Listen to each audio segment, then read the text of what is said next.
¿Alguna vez nos hemos detenido a pensar cómo se mide algo tan abstracto, ¿no? Como la inteligencia o la personalidad o incluso una actitud?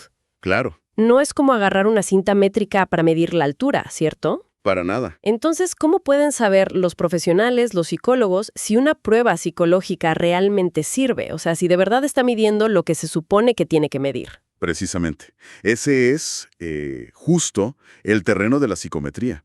Es básicamente la ciencia que está detrás, que respalda la creación y también la evaluación de las pruebas psicológicas. Ajá. Y se apoya muchísimo en la estadística como herramienta clave para poder construir teorías y métodos que nos permitan, cuantificar esas características psicológicas que no podemos ver directamente. Por otro, que mida lo que realmente dice medir, ¿no? Exacto. Las dos cosas son fundamentales. Nos vamos a basar en material académico que, detalla todo este proceso. La misión es como descubrir los secretos de un buen test psicológico. Vamos a explorar esto a fondo. Claro que sí. Y para situarnos un poquito, la psicometría tiene como varias ramas importantes. Está la teoría de la medición, que nos ayuda a entender cómo asignar números a las características psicológicas. Pensemos, por ejemplo, en las escalas de medida de Stevens. Ok. Luego está el escalamiento, que fíjate, empezó intentando medir sensaciones físicas, como hacía la psicofísica clásica, y después evolucionó para medir constructos puramente psicológicos. Ahí figuras como Thurston fueron clave. Pero me imagino que para lo que nos interesa hoy, el corazón del asunto, el quid de la cuestión, está en las teorías de los tests, ¿verdad? Así es, ahí está el núcleo duro. Y hay, digamos, dos grandes familias aquí. Por un lado, la teoría clásica de los tests, la TCT. La TCT, sí, la he oído nombrar. Claro, arrancó con Spearman hace ya más de un siglo y luego fue formalizada por gente como Gulliksen. Su gran aporte fue reconocer y tratar de manejar el inevitable error de medida. El error, claro, nada es perfecto. Exacto. Cualquier puntuación que obtenemos tiene un componente de error. La TCT lo incorpora y nos da herramientas para estimarlo. Es un enfoque muy robusto, ¿eh? Y sigue siendo la base de muchísimos tests hoy en día. ¿Y la otra familia? La otra es la teoría de respuesta al ítem, la TRI. Es un conjunto de modelos estadísticos más sofisticados y, relativamente más recientes, aunque ya tienen sus décadas. Para nuestra charla de hoy, creo que lo mejor es centrarnos en los principios que derivan de la TCT, porque son cruciales para entender las propiedades esenciales que buscamos en cualquier test. Son como los cimientos. Tiene toda la lógica, y la verdad es que necesitamos tests que estén bien hechos en un montón de áreas, ¿no?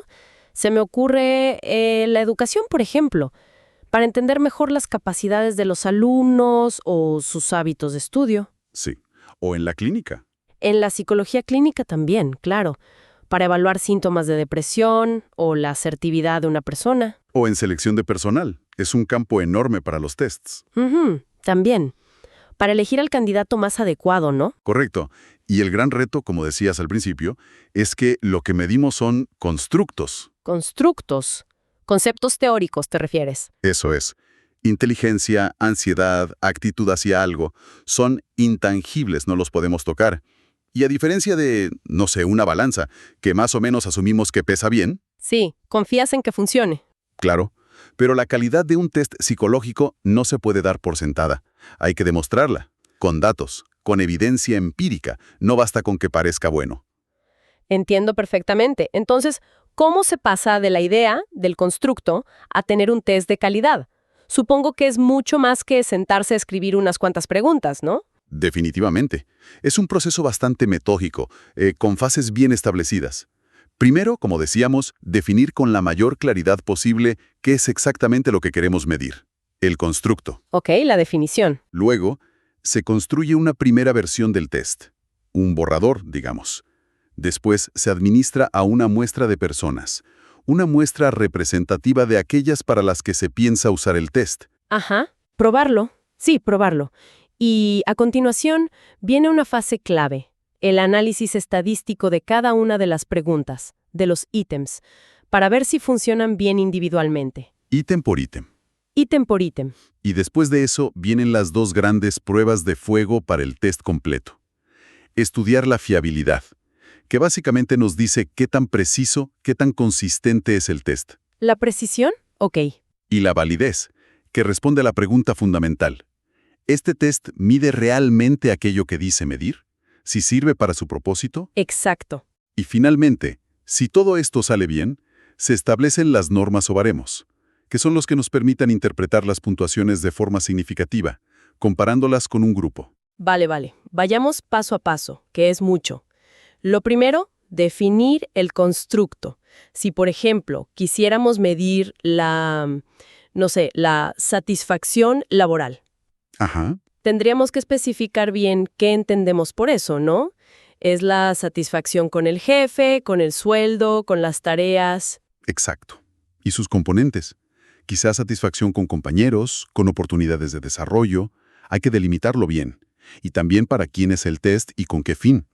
No es lo mismo un test de satisfacción laboral para investigación académica general que uno para identificar problemas específicos en una empresa concreta. Claro, el propósito y la población son clave desde el inicio. Totalmente. Esa definición conceptual y operativa es el cimiento de todo. Una vez que tenemos claro el qué, el para quién y el para qué, bueno, ahí empezamos a crear los ítems. Las preguntas, las afirmaciones, eso es. Y estos ítems deben ser como pequeñas muestras de conducta, o de pensamiento, o de sentimiento que reflejen ese constructo. Siguiendo con la satisfacción laboral, un ítem podría ser: siento que mi trabajo me permite usar mis habilidades al máximo. Se esperaría que alguien satisfecho tienda a estar de acuerdo, ¿no? Tiene sentido. Y me imagino que hay diferentes maneras de plantear estas preguntas y también de responderlas. No todo será marcar una cruz en una casilla. Ciertamente. El formato de los ítems y de las respuestas varía mucho según lo que estemos midiendo.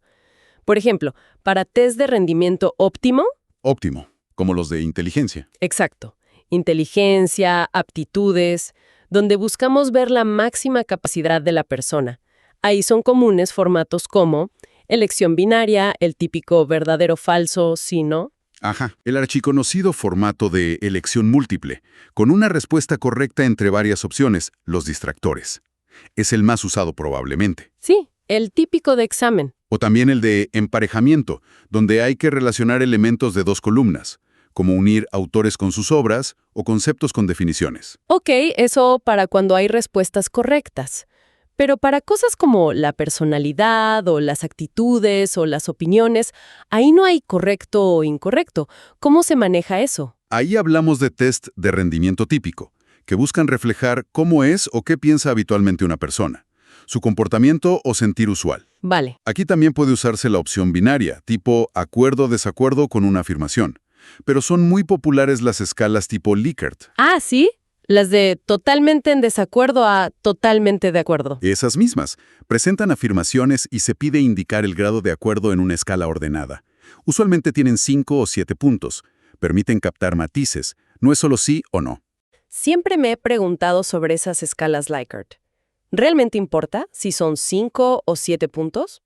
¿O incluso 9? Y esa opción del medio, el ni de acuerdo ni en desacuerdo, el neutral, ¿es buena idea tenerla? Es un tema con bastante debate, sí. La evidencia sugiere que pasar de 5 categorías a 7 o más no siempre aporta grandes beneficios psicométricos y puede complicar un poco la tarea a quien responde. Por otro lado, escalas muy cortas, de 2 o 3 puntos, discriminan menos. Aunque, bueno, se puede compensar con más ítems. ¿Y el punto medio? Punto medio. Tiene sus pros y sus contras. Puede ser una salida fácil para quien no quiere definirse, es cierto, pero también es útil para quien legítimamente tiene una postura neutra o ambivalente. En general, su presencia o ausencia no suele cambiar radicalmente las propiedades del test si ya tienes unas 4 o 5 categorías o más. Interesante. Otro formato que se usa bastante, sobre todo para actitudes o imagen de algo, es el diferencial semántico. Se presenta un concepto, por ejemplo, comida rápida, y se pide valorarlo en varias escalas definidas por pares de adjetivos opuestos, como sabrosa insípida, sana nociva, barata cara. Ah, claro, sí, lo he visto. Bueno, una vez que tenemos las respuestas, con el formato que sea, el siguiente paso es asignarles números para poder analizarlas estadísticamente. ¿Cómo funciona esa cuantificación? El rendimiento óptimo, lo habitual es bastante sencillo. 1 punto si la respuesta es correcta, 0 si es incorrecta. La puntuación total suele ser simplemente la suma de los aciertos. Fácil. En rendimiento típico, la regla de oro es distinta. Es asignar los números de tal forma que una puntuación más alta siempre signifique un mayor nivel del rasgo que estamos midiendo. Y aquí hay que prestar atención a los ítems directos e inversos. Ítems inversos. ¿Cómo es eso? Suena a trampa. No es trampa, pero hay que tenerlos en cuenta. Imagina un test sobre optimismo. Un ítem directo sería algo como veo el futuro con esperanza. Estar de acuerdo indica optimismo, así que la opción de acuerdo recibiría la puntuación más alta. Por ejemplo, un 5 en una escala de 1 a 5. Ok, lógico. Pero un ítem inverso podría ser rara vez espero que las cosas me salgan bien. Aquí, estar en desacuerdo con esta afirmación es lo que indica optimismo, ¿cierto? Ah, claro. Entonces, en este caso, la opción en desacuerdo debería recibir la puntuación más alta, el 5. Es crucial codificarlos correctamente antes de sumar, para que todos los ítems aporten a la puntuación total en la misma dirección del rasgo. Entendido. Hay que invertir la puntuación de esos ítems antes de calcular el total. Exacto. Y por conveniencia, se suele puntuar usando números positivos, por ejemplo, de 1 a n categorías, siendo n el número de opciones. Así evitas puntuaciones totales negativas que a veces complican un poco la interpretación. Clarísimo. Bien, ya tenemos el test aplicado, las respuestas convertidas en números, los ítems inversos corregidos. Ahora viene la parte donde la estadística entra con fuerza, ¿no? El análisis de ítems. Me da la sensación de que aquí es donde se separa el grano de la paja. Totalmente. El análisis de ítems es fundamental, es un paso crítico. Consiste en examinar cada pregunta, cada ítem individualmente, para ver si está haciendo su trabajo dentro del test. Queremos asegurarnos de que cada ítem contribuya de forma útil y mida en la medida de lo posible lo que tiene que medir. ¿Y cómo se ve eso? ¿Qué se calcula? Pues calculamos algunos indicadores estadísticos clave para cada ítem. Hay varios, pero podemos agruparlos por lo que nos dicen. Primero, si estamos en test de rendimiento óptimo, miramos la dificultad de cada ítem. ¿Qué tan fácil o difícil es? Exacto. No es más que la proporción de gente que lo acierta. Se calcula dividiendo el número de aciertos entre el número total de personas que respondieron. Va de 0, nadie acierta, muy difícil, a 1, todos aciertan, muy fácil. ¿Y qué buscamos? Buscamos ítems que no sean ni extremadamente fáciles ni extremadamente difíciles. Un ítem que todos aciertan o todos fallan no nos sirve para diferenciar entre personas con distintos niveles de habilidad. Lo ideal es que la mayoría de los ítems tengan una dificultad intermedia, digamos entre 0.3 y 0.7, porque son los que mejor discriminan. Entiendo. Ni regalado ni imposible. Eso es. Y la dificultad está relacionada con la varianza del ítem. Un ítem con dificultad 0.5 tiene la máxima varianza posible, mientras que uno con dificultad 0 o 1 tiene varianza 0. No aporta variabilidad. Interesante. ¿Qué más se mira en cada ítem? Segundo, evaluamos la homogeneidad o consistencia interna del ítem. Esto responde a, ¿mide este ítem más o menos lo mismo que el resto del test? ¿Si va en la misma línea que los demás? Exacto. Se calcula la correlación entre la puntuación obtenida en ese ítem y la puntuación total del test. A veces se quita el propio ítem de la puntuación total para no inflar la correlación, sobre todo en test cortos. Un ítem que no correlaciona bien con el total o que correlaciona bajo podría estar midiendo otra cosa diferente. Quizás habría que quitarlo o revisarlo a fondo. ¿Y si correlaciona negativo? Una correlación negativa fuerte suele ser una señal de alarma. Lo más probable es que sea un ítem inverso que olvidamos recodificar. Claro, me dirían lo contrario al resto. Exactamente. Es un buen chequeo. Vale. Dificultad y homogeneidad. ¿Algo más a nivel de ítem? Sí. Un tercer aspecto clave, sobre todo si el test tiene como objetivo predecir algo externo, es el índice de validez del ítem. Validez del ítem. ¿Cómo se diferencia de la validez del test completo? Buena pregunta. El índice de validez del ítem mide la correlación entre la puntuación en ese ítem específico y un criterio externo. Ese criterio es una medida independiente y relevante de lo que queremos predecir o evaluar con el test. Dame un ejemplo de criterio externo. Claro.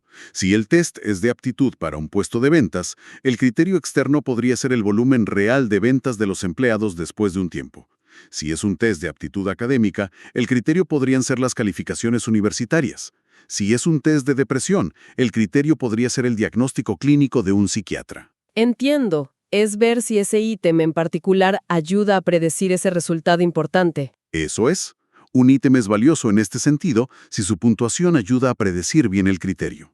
A veces, fíjate qué interesante, puede que prefiramos mantener un ítem con una alta correlación con el criterio externo, alto índice de validez, incluso si su correlación con el resto del test, su homogeneidad, no es tan alta, porque nos ayuda a predecir mejor, que es el objetivo. Ah, mira tú, hay un balance ahí entre que el test sea internamente consistente y que sea útil para predecir cosas fuera del test. Exactamente. Depende del propósito principal del test. Y una cosa más sobre los ítems de opción múltiple. Sí, ¿qué pasa con las opciones incorrectas? También se analizan. Se llaman distractores. Idealmente, la opción correcta debe ser la más elegida, sobre todo por las personas con mayor puntuación total en el test. Y los distractores deben ser, bueno, atractivos. Tienen que ser elegidos por algunas personas, las que no saben la respuesta correcta. Que parezcan plausibles. Eso es. Si un distractor no lo elige casi nadie, no está funcionando, no distrae. Y si un distractor es elegido por más gente que la respuesta correcta, cuidado, el ítem probablemente está mal diseñado, es confuso, o quizás el distractor sea la respuesta correcta y nos equivocamos al poner la clave. Hay que revisarlo sí o sí. Perfecto. Ya hemos refinado los ítems uno por uno, viendo su dificultad, cómo encajan con el resto y si predicen lo que deben. Pero el análisis no termina ahí, me decías. Necesitamos saber si el test en su conjunto tiene buenas propiedades. Hablemos de la fiabilidad primero. ¿Qué significa exactamente en este contexto? La fiabilidad, o confiabilidad como también se le llama, responde a la pregunta: ¿cuán preciso y consistente es el test como instrumento de medida? La teoría clásica de los tests nos da un modelo simple pero potente. La puntuación que observamos en una persona, la llamamos X, es una combinación de su nivel real en el rasgo, su puntuación verdadera, B, que nunca conocemos directamente, y un cierto margen de error, E. O sea, X igual a B más E. Ok, la puntuación que vemos tiene una parte real y una parte de ruido o error. Exacto.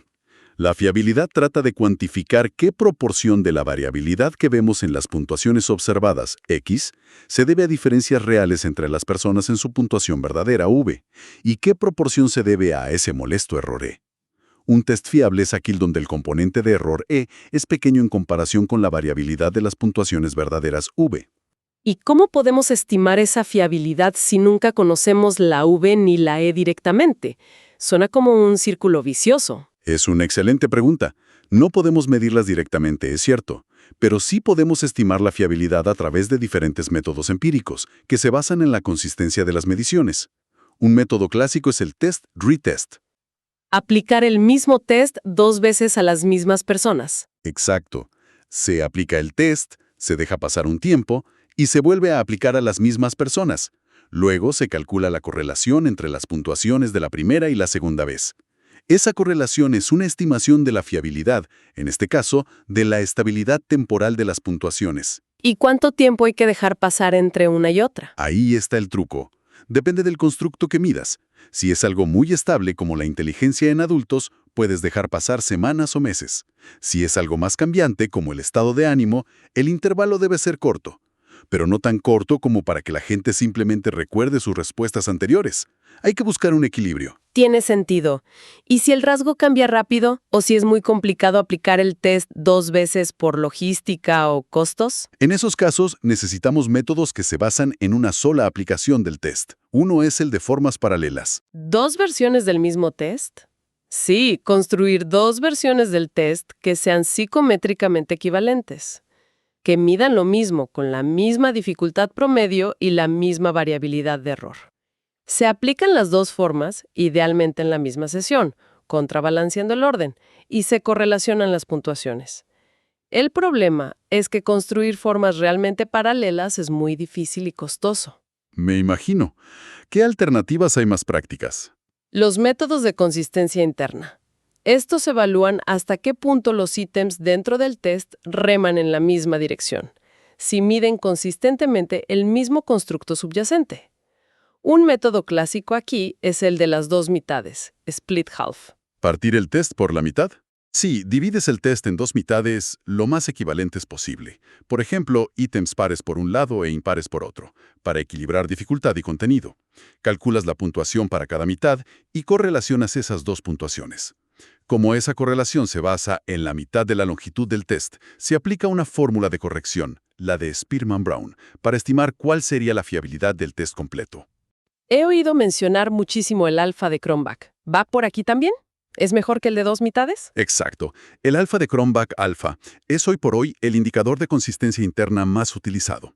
Se puede pensar como el promedio de todas las posibles correlaciones entre 2 mitades del test. Es un índice que refleja el grado promedio de covariación entre todos los ítems del test.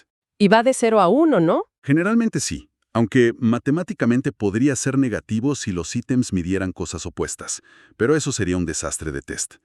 Valores más altos, digamos por encima de 0.70-0.80, sugieren mayor consistencia interna. El alfa aumenta con la longitud del test, si los ítems que añades son de calidad similar, y con la homogeneidad de los ítems, si todos miden fuertemente lo mismo. O sea que un alfa alto es bueno. Es un buen indicador, sí. Pero ojo, hay que interpretarlo con cautela. Un alfa muy alto, por ejemplo superior a 0.95, a veces puede indicar redundancia entre los ítems. Y un alfa alto no garantiza por sí solo que el test mida una única cosa, unidimensionalidad, aunque sí indica que los ítems tienden a medir algo en común de forma consistente. Entendido. Además de saber si el test es fiable en general, con estos coeficientes podemos saber cuánto error puede haber en la puntuación de una persona concreta, porque al final usamos el test con individuos. Sí, y eso es muy importante para la interpretación práctica. Para eso usamos el error típico de medida ETM. Se calcula a partir de la fiabilidad del test, por ejemplo, el alfa, y la desviación típica de las puntuaciones observadas en la muestra. El ETM nos da una estimación de cuánto puede variar la puntuación observada de una persona respecto a su puntuación verdadera desconocida. Es como un margen de error individualizado. Exactamente, es como decir, la puntuación que obtuviste fue 85, pero dado el error de medida de este test, tu puntuación verdadera probablemente esté en un rango, digamos, entre 80 y 90. Nos permite construir intervalos de confianza para la puntuación verdadera V. Es fundamental para recordar que ninguna puntuación de un test es perfectamente precisa. Siempre hay un margen de incertidumbre.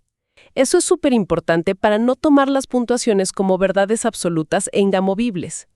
¿Qué factores influyen en que un test sea más o menos fiable? Para tenerlo en cuenta al elegir o construir uno. Principalmente 3 cosas. Primero, la longitud del test. En general, a igualdad de condiciones, un test más largo, con más ítems de calidad similar, tiende a ser más fiable que uno corto. Hay una fórmula, la misma de Spearman-Brown, que predice cuánto aumenta la fiabilidad al alargar un test. Más ítems, más precisión. Segundo, la variabilidad de la muestra utilizada para calcular la fiabilidad. Grupos más heterogéneos en el rasgo medido, con puntuaciones más dispersas, suelen arrojar coeficientes de fiabilidad más altos que grupos muy homogéneos.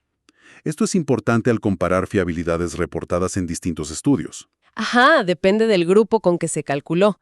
Y tercero, y quizá lo más obvio pero fundamental, la calidad intrínseca de los ítems. Ítems claros, bien redactados, con buena dificultad y alta homogeneidad contribuyen decisivamente a una mayor fiabilidad del test completo. Basura entra, basura sale, como dicen. Clarísimo. Bien, hemos cubierto la precisión, la fiabilidad. Pero ahora viene la pregunta del millón, como tú decías, la validez. ¿Mide el test realmente lo que dice medir? Efectivamente, esta es la cuestión central, el aspecto más importante de un test. La validez no se refiere al test en sí, sino a la justificación de las interpretaciones y los usos que hacemos de las puntuaciones que obtenemos con él. Validar un test no es algo que se hace una vez y ya está, sino que es un proceso continuo de acumular diferentes tipos de evidencia que apoyen esas interpretaciones. O sea, no es un sí o un no, sino un grado de confianza basado en evidencia. ¿Qué tipos de evidencia se buscan para apoyar la validez? Tradicionalmente se hablaba de varios tipos de validez, como de contenido, de constructo, de criterio. Hoy en día, el enfoque estándar es ver la validez como un concepto unitario, pero que se apoya en distintas fuentes de evidencia. Una fuente importante es la evidencia basada en el contenido del test. Sí, las preguntas cubren bien el tema.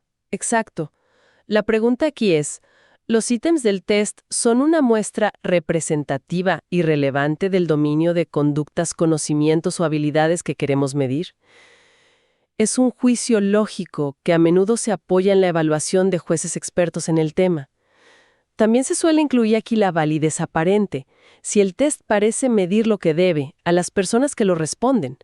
Esto no es una garantía de validez real, pero puede afectar la motivación y la sinceridad al responder. Entiendo. Y si queremos validar que mide un concepto teórico, abstracto, como la creatividad o la inteligencia emocional, algo que no se puede ver directamente ni definir solo por contenidos. Esa es la evidencia basada en la estructura interna del test y en las relaciones con otras variables. Ambas suelen englobarse bajo el gran paraguas de lo que antes se llamaba validez de constructo. Aquí buscamos evidencia de que el test se comporta como esperaríamos según la teoría que tenemos sobre ese constructo psicológico. ¿Cómo se hace eso en la práctica? Hay varias estrategias. Por ejemplo, ver si las puntuaciones del test correlacionan alto con las de otros test que supuestamente miden el mismo constructo. Eso sería evidencia de validez convergente.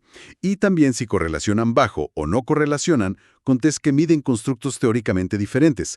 Evidencia de validez discriminante. Y no mida lo que no debe medir. Exacto. Otra estrategia es comparar las puntuaciones de grupos que, según la teoría, deberían diferir en el constructo. Por ejemplo, obtienen puntuaciones más altas en un test de conocimientos de psicometría los estudiantes avanzados que los principiantes. O también se pueden hacer estudios experimentales. Si una intervención debería aumentar, por ejemplo, la autoestima, se refleja ese cambio en las puntuaciones del test de autoestima. Aquí es donde entra en juego el famoso análisis factorial, ¿verdad? Siempre suena como algo importante, pero también un poco intimidante. Es una herramienta estadística muy potente para estudiar la estructura interna, sí. El análisis factorial examina el patrón de correlaciones entre todos los ítems del test para ver si se pueden agrupar en un número más reducido de dimensiones o factores subyacentes. Nos ayuda a entender si el test mide una sola cosa general, es unidimensional, o si mide varias facetas o componentes distintos, es multidimensional. Como un test de personalidad que quizás mida extraversión, amabilidad, neuroticismo. Esos serían los factores. Exacto. El análisis factorial nos diría si los ítems que diseñamos para medir extraversión efectivamente cargan o se agrupan en ese factor, y no se mezclan demasiado con los de amabilidad, por ejemplo. Nos da pistas importantes sobre si estamos midiendo el constructo que queríamos y cómo se organiza internamente. Entiendo la lógica. Ayuda a confirmar la estructura teórica del test. ¿Alguna otra forma clave de aportar evidencia de validez? Sí, muy importante, sobre todo para tests que se usan para tomar decisiones o hacer predicciones, es la evidencia basada en las relaciones con criterios externos, muy ligada a lo que antes se llamaba validez referida al criterio. Como lo que vimos con el índice de validez del ítem, pero ahora para el test completo. Exacto. La pregunta aquí es muy pragmática. ¿Sirven las puntuaciones totales del test para predecir un resultado o comportamiento externo que sea relevante, el criterio? Ya dimos ejemplos de criterios: rendimiento académico, desempeño laboral, diagnóstico clínico, respuesta a un tratamiento. Y el indicador clave aquí es la correlación entre el test y el criterio, ¿no? El coeficiente de validez. Correcto. Del coeficiente de validez RXX nos dice qué tan fuerte es la asociación lineal entre las puntuaciones del test X y las del criterio Y. Cuanto más alto sea, en valor absoluto, cercano a 1 o menos 1, mejor predictor es el test de ese criterio específico. Su cuadrado, RXX al cuadrado, se llama coeficiente de determinación y nos indica qué porcentaje de la varianza del criterio podemos explicar o predecir con el test. Y con eso se pueden hacer predicciones para gente nueva que haga el test. Sí, se puede usar la ecuación de regresión para estimar cuál sería la puntuación esperada en el criterio Y para una persona a partir de su puntuación en el test X. Y, al igual que con la fiabilidad teníamos el error típico de medida, aquí tenemos el error típico de estimación, ET. Otro margen de error. Sí. Nos indica la precisión de nuestras predicciones del criterio. Nos da un margen de error alrededor de la puntuación predicha en el criterio.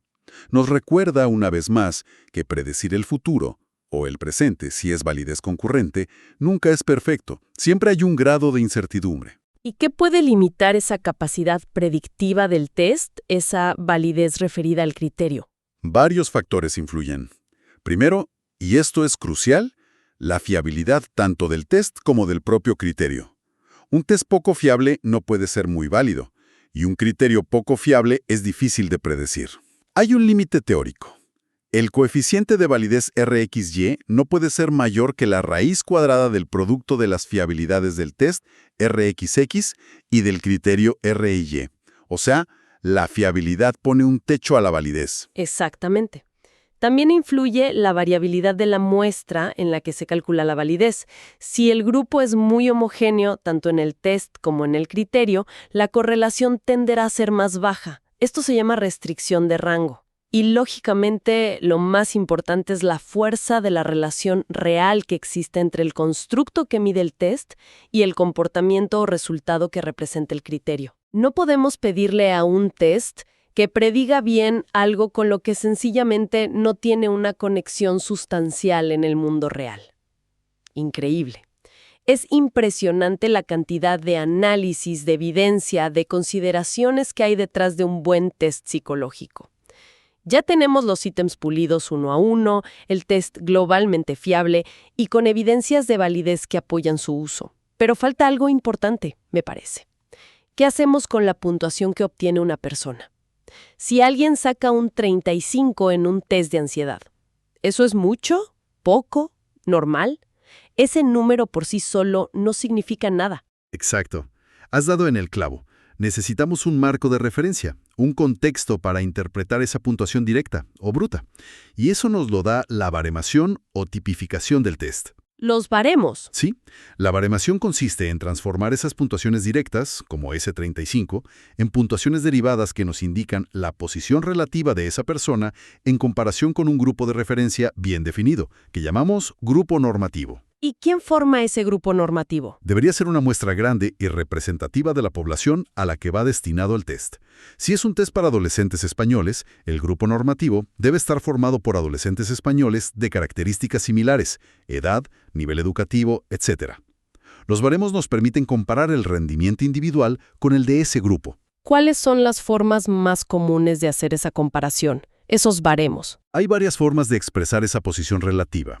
Unas muy intuitivas son los percentiles o centiles. Un percentil indica el porcentaje de personas del grupo normativo que obtuvieron una puntuación directa inferior a la que estamos interpretando. Si alguien está en el percentil 80, significa que su puntuación supera la del 80% de su grupo de referencia y que solo un 20% obtuvo puntuaciones iguales o superiores. Son fáciles de entender y comunicar, por eso se usan mucho. ¿Tienen alguna pega los percentiles? Sí. La principal es que son una escala ordinal, no de intervalo. Esto significa que las diferencias entre percentiles no representan diferencias iguales en la cantidad del rasgo medido. La diferencia de habilidad entre alguien en el percentil 90 y alguien en el 99 suele ser mucho mayor que la diferencia entre alguien en el 50 y alguien en el 59. Sobre todo si la distribución de las puntuaciones directas es más o menos normal, forma de campana. Los percentiles estiran las diferencias en el centro de la distribución y las comprimen en los extremos. Ah, interesante. O sea, no miden distancias iguales. También he oído hablar mucho de puntuaciones Z, T. ¿Esas son diferentes? ¿Son mejores? Esas son puntuaciones típicas o estándar. Son otro tipo de baremo muy utilizado, sobre todo en el ámbito profesional. Lo que hacen es expresar la puntuación directa de una persona en términos de a cuántas desviaciones típicas se encuentra respecto a la media del grupo normativo. La desviación típica era una medida de cuánto se dispersan las puntuaciones, ¿no? Exacto. La puntuación típica más básica es la puntuación Z. Se calcula restando la media del grupo normativo a la puntuación directa de la persona y dividiendo el resultado por la desviación típica del grupo normativo. Una puntuación Z nos dice directamente cuántas desviaciones típicas por encima, si es positiva, o por debajo, si es negativa, de la media está esa persona. La media de las puntuaciones Z es siempre 0 y su desviación típica es siempre 1. Son muy informativas, entonces. Sí, porque si son una escala de intervalo, al menos aproximadamente. Pero tienen la pega de que pueden ser negativas y tener decimales, lo cual a veces no es muy amigable para comunicar. Por eso se suelen transformar linealmente en otras escalas de puntuaciones típicas derivadas, que son más fáciles de manejar. ¿Cómo cuáles? La más común es la escala T, que se obtiene multiplicando la Z por 10 y sumándole 50. Así, la media queda en 50 y la desviación típica en 10. Todas las puntuaciones suelen ser positivas y sin decimales o con 1, si se quiere.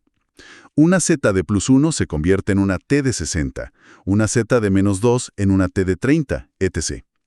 Hay otras escalas similares, como la D, media 50 de T20, o los estaninos, o eneatipos, que transforman las zetas en una escala que va solo del 1 al 9, con media 5 y DT2. Vale, muchas opciones para dar sentido a esa puntuación inicial. Todo este proceso tan detallado, desde la idea hasta los baremos, nos lleva a pensar en la importancia de usar los tests correctamente, ¿no? No basta con tener un buen instrumento si se aplica mal. Absolutamente crucial.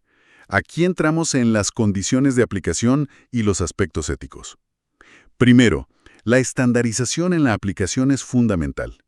Las instrucciones que se dan, el tiempo disponible, las condiciones ambientales, luz, ruido, el material, deben ser lo más uniformes posible para todas las personas evaluadas, si no, las puntuaciones no son comparables. Que todos jueguen con las mismas reglas. Exacto. Segundo, la adecuación del test. Hay que usar el test solo con la población para la que fue diseñado y validado, y para los propósitos para los que demostró ser válido. No podemos usar un test infantil con adultos, ni un test de personalidad general para diagnosticar una patología específica, ni un test creado en un país con una cultura muy diferente sin una adaptación y validación previa. Y siempre, siempre tener en mente el error de medida, ¿cierto? Lo que hablamos con el ETM. Fundamental. Recordar que toda puntuación de un test es una estimación, no una verdad absoluta. Tiene un margen de error. Por eso, hay que interpretar los resultados con cautela, preferiblemente usando intervalos de confianza basados en el ETM, y usar los baremos adecuados para la persona evaluada, por edad, sexo, nivel educativo, si es que hay baremos diferentes. Y por último, la responsabilidad del profesional que usa el test. Ahí está la clave ética. Las decisiones basadas en tests, selección, diagnóstico, orientación educativa, decisiones legales, pueden tener un impacto enorme en la vida de las personas. Esto exige, primero, usar instrumentos con sólida evidencia de fiabilidad y, sobre todo, de validez para el uso específico que se les va a dar. Y segundo, que los profesionales que los administran, puntúan e interpretan estén debidamente cualificados. La interpretación no debe basarse solo en el número, sino que debe integrar la puntuación del test con otra información relevante sobre la persona y su contexto, siempre con profesionalismo y respeto. Ha sido un recorrido intenso, pero de verdad muy, muy esclarecedor. Desde cómo definir qué queremos medir, luego cómo diseñar y analizar cada pregunta, cada ítem, hasta asegurarnos de que el test completo sea preciso, o sea, fiable, y mida lo correcto, o sea, válido. Y finalmente, cómo darle sentido a esas puntuaciones comparándolas con otros. Hemos tocado las propiedades psicométricas clave, las diferentes técnicas de medición y las consideraciones tan importantes para una aplicación adecuada y ética. Sí, ha sido un buen repaso a los fundamentos. Queda clarísimo que construir y usar test psicológicos es una ciencia que requiere muchísimo rigor. No es arte improvisado. Y entender estos fundamentos, aunque sea a nivel general, creo que nos ayuda a todos a ser usuarios más informados y críticos de las pruebas que encontramos por ahí, ¿no? Reflexión final para dejar algo pensando. Considerando toda esta complejidad que hemos visto, la dificultad inherente a medir lo intangible, el error que sabemos que siempre está presente, y el esfuerzo considerable que supone validar un test rigurosamente. Sí. ¿Qué peso real deberíamos otorgar a una única puntuación de un test al tomar decisiones que pueden ser muy significativas para la vida de un individuo? ¿Cómo encontramos ese equilibrio justo entre aprovechar la utilidad indudable que tienen estas herramientas bien construidas y usadas y reconocer al mismo tiempo, y con humildad, sus limitaciones inherentes? Una pregunta muy importante, sin duda. Algo en qué pensar. Muchísimas gracias por esta charla tan profunda. Hasta nuestra próxima experiencia.